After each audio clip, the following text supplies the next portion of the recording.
It's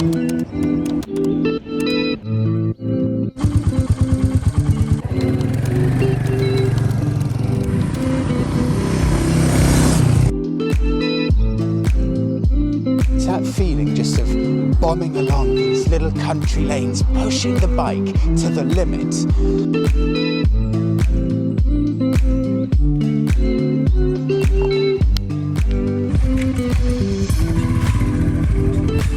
Royal Enfield have done something truly astounding. Welcome to motorcycling in its purest form, the Royal Enfield Meteor. Let me give you the specs. 191 kilos, 350cc, 20 horsepower, single air-cooled with tripper navigation built into the bike that comes within the cost of the bike. And the cost of the bike, £3,879. £3,879 for a bike that looks this good. I think this is actually a bit of a head-turning bike for that kind of cost. Okay, if you don't have £3,879, then listen to this for finance. You can go onto the Royal Enfield website, put down a £299 deposit, paid over 5 years, and it will cost you £70 a month. And at the end of that term, you will own the bike. Or you can pay the £299 deposit, spread over 2 years, £159 a month for this bike, and you own it at the end of that term. With no funny balloon payments or anything like that. What this means is that this Meteor, this motorbike here from Royal Enfield, will open up biking to a gigantic amount of new riders. Let's do it front to back. Right. Complete simplicity. Single disc on the front with nicely styled wheels and plastic front fender, single headlamp, chrome surround just at the front with black on the back. That's a really premium feature. These are actually quite Harley-Davidson-esque. Harley-Davidson style indicators. They're plastic, but they look good, they do the job. Coming round to the front, or not to the front, coming round to what I as the rider would see. Nice chrome finishes here on the Speedo. Again, incredibly simple. Just the Speedo here. A few bits that you may need, I'll flip through. That's what you get, trip A, trip B, odometer. This is the tripper, and I'll show you how that works in a second. Very nicely styled device, and actually, it's almost incredible. It's almost incredible that you get that as standard for a £3,879 bike. I can't really get my head around it. Black mirrors look very good. I'll just sit on it now. Black levers. Sorry, Monica, I'll get you to come in again. Black levers look really nice. Finned engine there. In fact, while you've got me, Monica, if you just pan out, I'll show you. I'm 6'1", and this is how I look on the bike. It's comfortable. I rode yesterday for about 2.5 hours, and it's a really nice place to be all day. It's genuinely comfortable. So if you're about my height, you'll have no issue. And Monica was on the back this morning, and she said it's actually quite comfortable on the back. This is how the pillion is. That's comfortable. And it's perfectly happy chugging along at 40 to 50 miles an hour, the pillion. That's a comfortable place to be, actually. We continue. So, very nicely styled single engine there with those fins. In fact, they're quite similar to what's on the Bonneville. Nice black gearing there. And you know what I've just seen? I've just realised I can go down a gear like that and do that. It's one of those. You don't need to put your foot there. That's proper cruiser styling, actually. Very good. Right, okay. Coming around, this is really a cruiser style seat here. Very comfortable place to be. And on the back for Monica in this case, it's got a nice amount of padding, and you can get a backrest on these. So this would actually genuinely, probably in reality up to 50 miles or so, be really comfortable for a pillion as well. Art. That's such a brilliantly styled rear light. So many bike manufacturers struggle to kind of figure out how to put the rear light on their bike, and that looks amazing. It's so simple. You don't need to change that for any aftermarket parts at all. It's so well styled. So that's there, the rear light with the indicators. Again, I wouldn't even change the rear indicators. They look so good. Suspension, twin shocks on the back. They look great, really old school. My favorite setup on any motorbike is twin shocks. Exhaust, black, single-sided. Have a listen to this, Monica. Just a nice little burble as it starts up. Oh yeah, I've seen Monica just mouthing, put the mic next to it.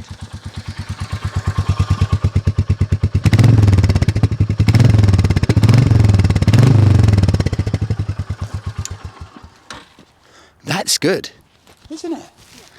Okay, get this back on. Right, okay. That is pretty much everything. Very well proportioned bike. And I'll let you into a little secret actually. This is such a good looking bike for £3,879. Monica, I hope you keep this in there. Monica and her friend Rizna yesterday were actually getting photos on this bike because it's so damn good looking. What other bike for £3,879 can you do that with? Okay, right. This is what I hope to find out from the rest of my time with this bike. For a bike at this price, I guess the question isn't really, is this a good bike? Maybe what the relevant question is this bike good enough? Is it fast enough? Is it well made enough? Is it a viable enough mode of transport at this incredible price point? Are all of the components good enough for me to go out there and spend my money, for this to be a real tool? So that's what I'm going to be looking for. I'm not looking for this to blow me away. I'm just looking for this bike to capture the essence of riding, to make me, in my mind at least, feel cool, and to be a bike that I'm genuinely proud to own. So I don't care about any special performance, just is it good enough?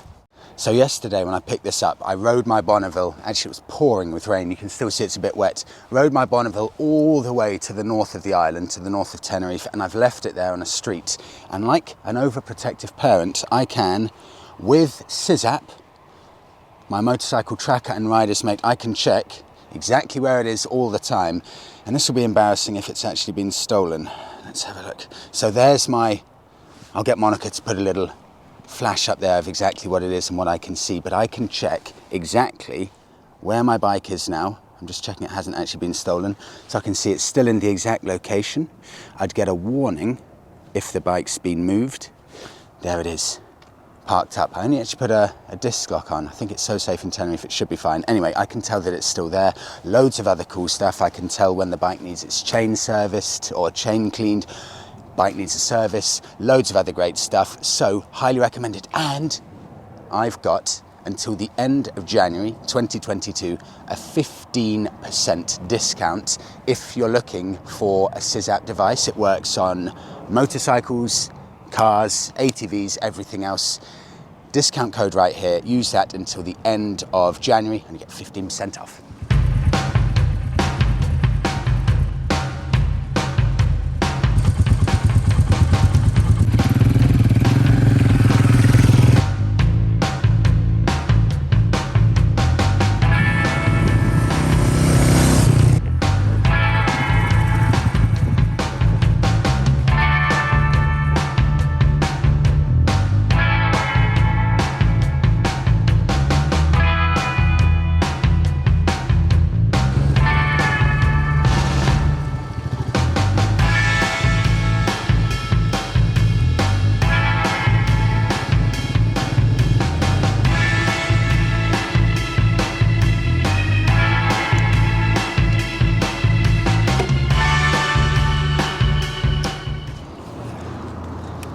You know what? There is something incredibly magical about riding, what do you want to call it, cheap, good value bikes. It is freedom unlike which an expensive premium bike can give you.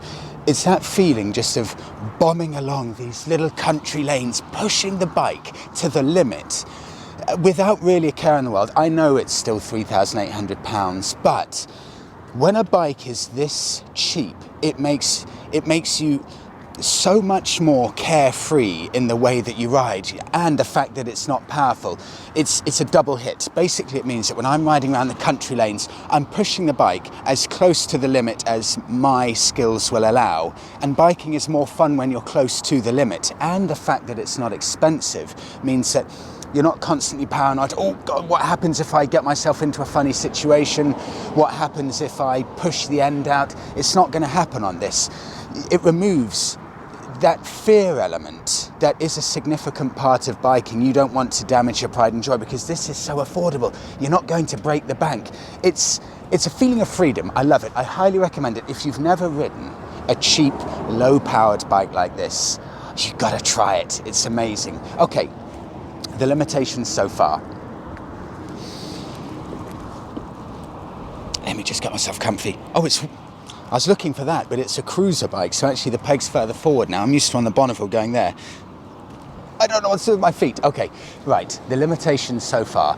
On a motorway, this bike is happiest up to 50 miles an hour. That's where it's happiest. Even with a pillion with Monica, it amazes me actually. I think this engine in this is a better engine than the 440cc engine in the Himalayan. It feels more composed. It actually feels a bit more throaty and gutsy than the Himalayan engine. So Monica and I riding around 30, 40, 50 miles an hour around the country lanes, this is perfect. You don't need any more at all. But it starts getting a little bit out of shape once you hit 65 miles an hour plus. So on the motorway, when it was just me riding, past 65 miles an hour, the buffeting starts kicking in, and then you lose 1 or 2 fillings every 30 minutes or so because you're shaking like that. So it doesn't like it too much going over 65. I got it up to 75. 75 is the absolute maximum, trust me, I did try it.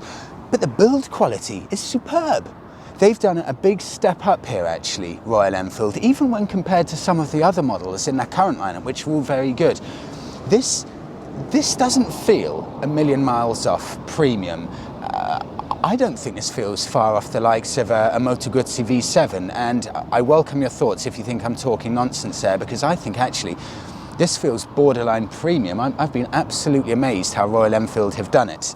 The handling is also extremely good. It's genuinely a huge amount of fun, this bike. Whether on the motorway, sticking at 60 to 65, on the country lanes, this bike deals in happiness. I know that sounds corny, but I have just had the most gigantic smile on my face. It's such a nice place to be. The handling's good. The brakes are good. It accelerates well. The gear changes are, in my mind, now better than the gear changes on the Interceptor and the Himalayan. It does still have a few false neutrals where it says green N on the dash for neutral, and it's not neutral, it's in second gear. That's happened 2 or 3 times.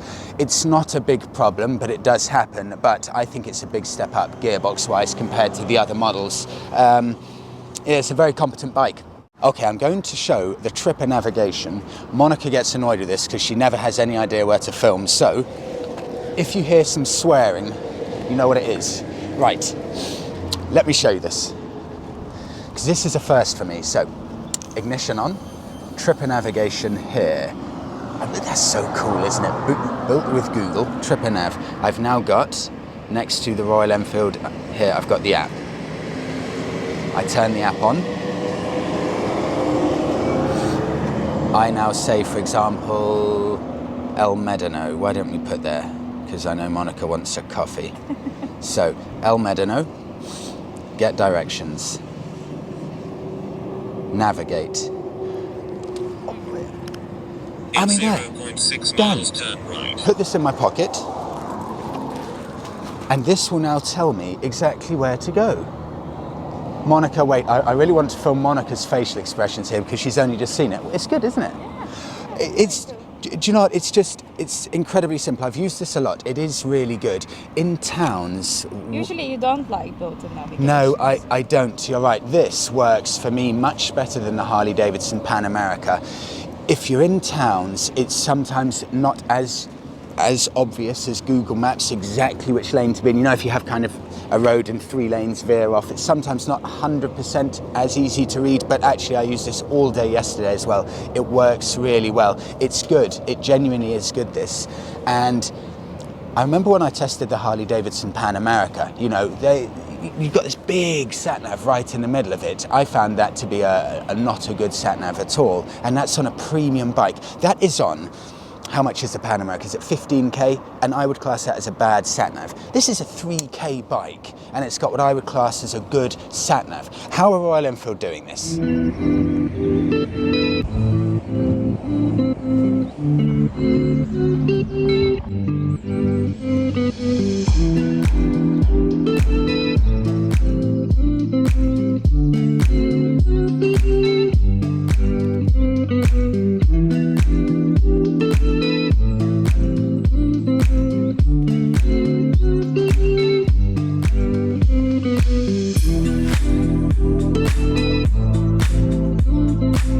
Maybe I was actually being a bit harsh when I said 65 miles an hour is when your fillings come out, because Monica and I were just on the motorway there, happily going at 65 miles an hour, two up, keeping up with traffic absolutely perfect. It felt strong all the way up to 65 miles an hour, and it also didn't feel that vibey at all. So maybe the vibiness comes in closer to 70 plus, because it felt really eye-openingly competent there, and more so, I honestly think, than the bigger engined Himalayan with regards to the engine size. This is a very, very good 350cc engine.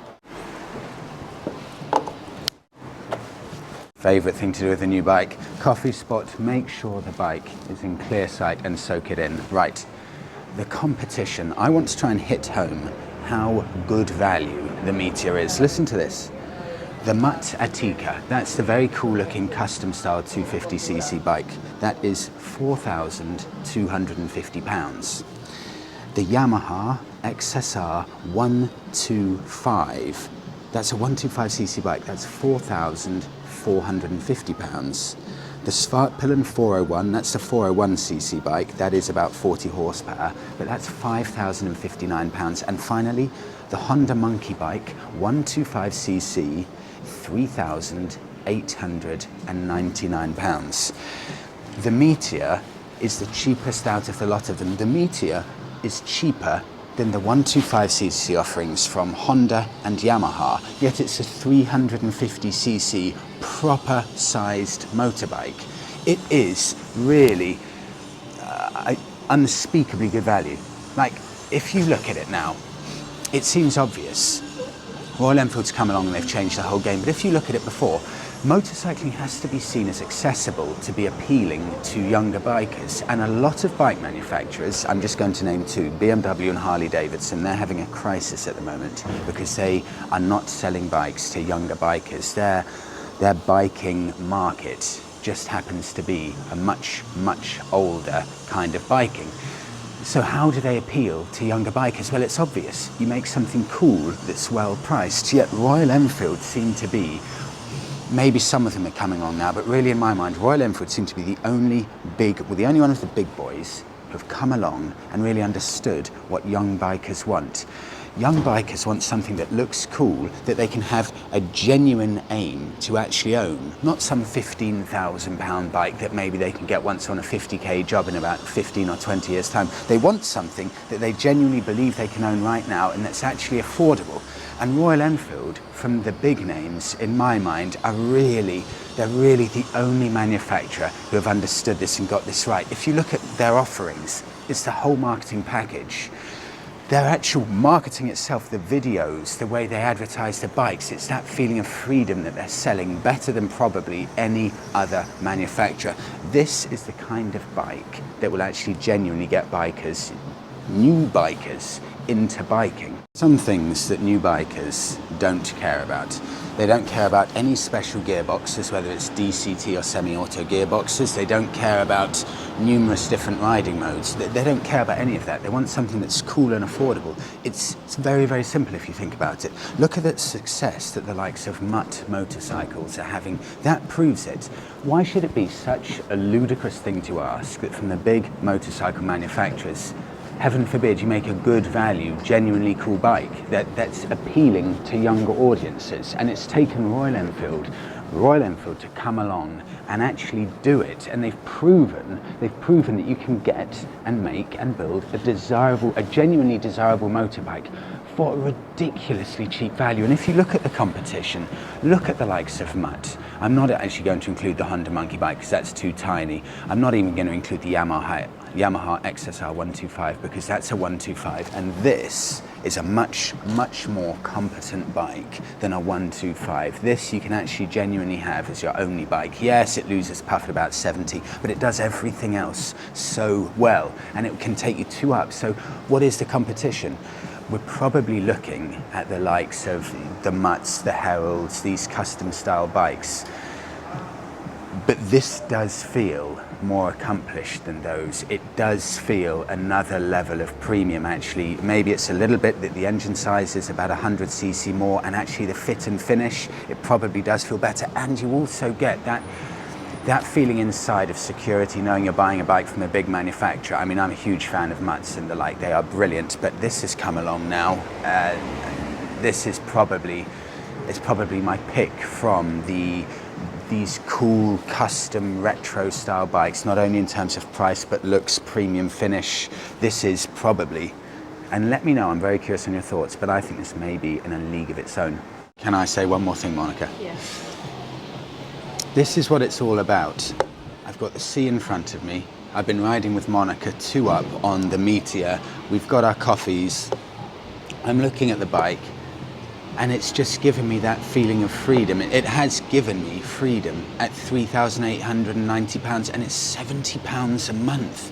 I can get this bike for £70 a month, and look at the doors it opens, the happiness it brings for such a little price. This is what biking's all about.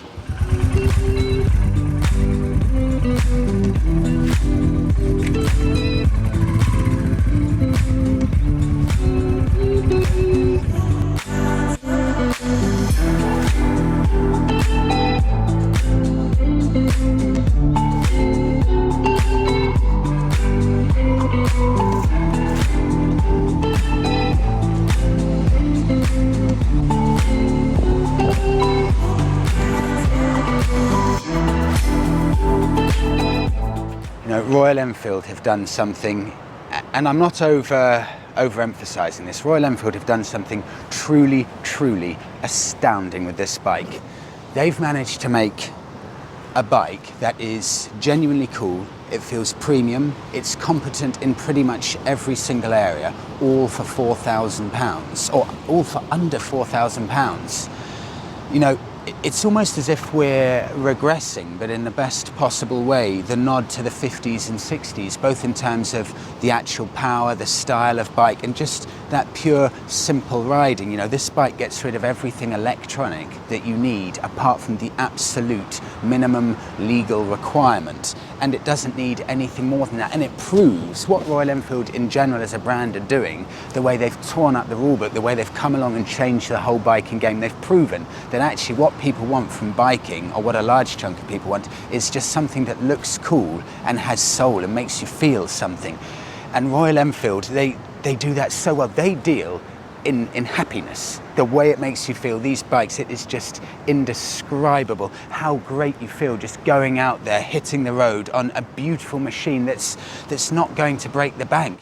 This is why I love Royal Enfield so much, because it's exactly what motorbiking should be. It's what biking has always been in the past. It's a viable, cheap alternative to a car. It's budget transport. It should be much cheaper than a car. It should make personal transportation available to the masses, and that's what Royal Enfield have understood and done so well. You know, this bike, people can go out and actually justify it as a mode of transport, not just, you know, a £10,000 toy that you can have only if you're wealthy enough to have it. This opens it up to everyone, and this bike, more than any other bike I've ever tested, has absolutely blown my expectations out of the water. Usually I think I've got a pretty good idea about where I would put a bike, whether it's a Triumph Bonneville, a BMW R9T, a Harley Pan America, but this has come along and it is so much better in every single conceivable area than I ever thought possible from a bike of this price. And this is why, honestly, When you take everything into consideration, the price, the quality, the competency in all areas, the fun, the handling, every element of it, this is, and I mean it, I know it's a big statement and I often get overexcited, I know that, but this is, take everything into account, the best motorcycle I've ever ridden. And I'll leave it there with that bold statement, but I'm so curious, let me know, take it all into account, the price and everything else. What do you think could be better than the Meteor as a complete package? I welcome all input and thank you so much for coming along with us today. Please do give the video a like, subscribe to the channel, and we will see you in the next one.